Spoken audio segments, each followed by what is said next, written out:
Hey guys, I just got the new Mission 1 Pro, and I know there's been a ton of hype and videos on it around YouTube and other social media, but I haven't really seen too many comparison videos comparing it directly to the Hero 13, which is their last flagship that they came out with 2 years ago now. So how does that compare to the new Mission 1 Pro? Let's do a side-by-side comparison and see. So just so you guys have some reference here, here's the settings I'm using for the Mission 1. I'm going to be shooting in 4:3. Also known as open gate, 8K 30. You're going to be shooting in linear lens with the hyper smooth on. I'm using a 10-bit depth, max bit rate, which is new for the Mission 1 Pros. Previously, with the other models, you would just have it set as high or standard, but now you can set it all the way to the max, which is going to be around 240 megabits. Which previously you needed to use GoPro Labs, which is GoPro's experimental features, but now it's built into the Mission Pro, which is great. Also going to be using the cinematic color. I just find that one works best for me. I have the white balance fixed to 5500K and the ISO range set to 25 to 800. Low sharpness and medium denoise because I can always fix that in post. Anything else? Alright, that's it for the Mission 1 Pro. For the Hero 13, I'm shooting standard 16:9, 5.3K 30 frames per second because I really want to do a comparison to see how the 8K footage compares to the 5.3K footage and just see if you can actually tell a real difference. Also shooting in linear with the hyper smooth on. I keep the auto boost off because it crops the image a little bit when you use the auto boost, and I just like to try to keep it as native as possible. 10-bit depth. And you can see here with the bit rate set to high, as I was saying before, that with the other older models, all you can have it set to is standard and high. White balance, let me go ahead and just set that to 55K too, so it's the same. ISO range, the lowest you can go on native Hero 13 is 100 minimum instead of the 25 minimum like the Mission 1 Pro. So I have that range set to 100 to 800. The sharpness is low, and let's just set this denoise to medium so it matches the Hero 1 Pro. So we have as close to a one-to-one comparison as we can. The Hero series also does not have a cinematic color grade. It has flat, natural, and vibrant.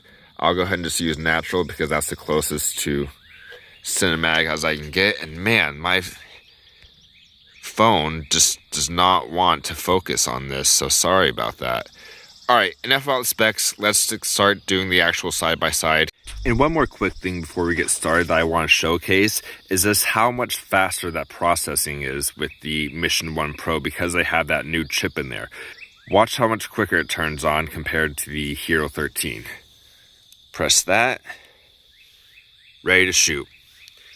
Hero 13, turn that on. Takes a fair bit longer. So that's just one way that the new chip is a big improvement compared to the older series that I haven't really seen too many people talking about.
So there you have it. There's just a few test shots right there, side-by-side comparison. Let me know in the comments how you guys think they compare and which one you think turned out better.